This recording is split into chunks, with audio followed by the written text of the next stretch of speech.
मृत्यु जे केउ दिन केउ समय रे आसीब ताहा केही कहि परिबे नाही। वर्षा वज्रपात हेला बोली जमी रे चाष कार्य करुथुबा जणे चाषी घर को पळाई आसुथिले। आउ तांको घर बारंडा निकटरे पहुंचिबा परे सही ठारे ही चाषींको उपरे होइथिला वज्रपात। जेपरी जम तांको घर आगरे ही जगी बसिथिला। वज्रपातर शिकार हेबा परे चाषींकु अति गुरुतर अवस्थारे मेडिकल को निया जाइथिले भी तांकु डाक्तर मृत घोषणा करिसंती। एपरी अभावनीय घटना घटिछि सुवर्णपुर जिल्ला डोंगुरीपाली थाना हल्दी ग्राम रे। मिलिथिबा सूचना अनुसार ग्रामर अनादि बेंटकार निज चाष जमी रे कार्य करुथिले। एही समय रे प्रबल वर्षा सांगकु वज्रपात हेबारु से घर को फेरी आसी बारंडा निकटरे पहुंचिथिबा बेले हठात तांको उपरे वज्रपात होइथिला।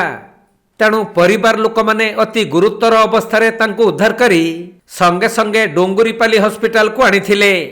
सेठारे डाक्तर अनादिंको परीक्षा करी मृत घोषणा करिसंती।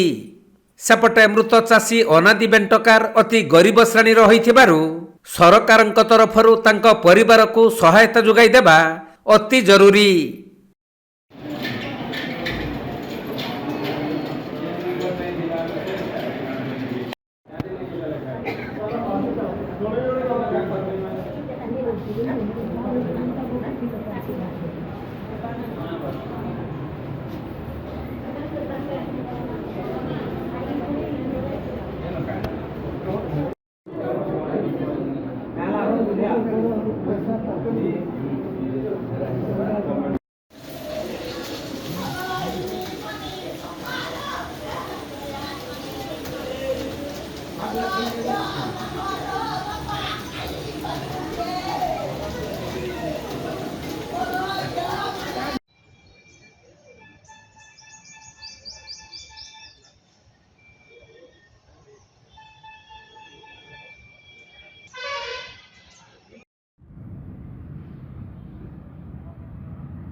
सुवर्णपुर जिला प्रतिनिधि पीताम्बर महापात्रଙ୍କ रिपोर्ट कोणार्क लाइव।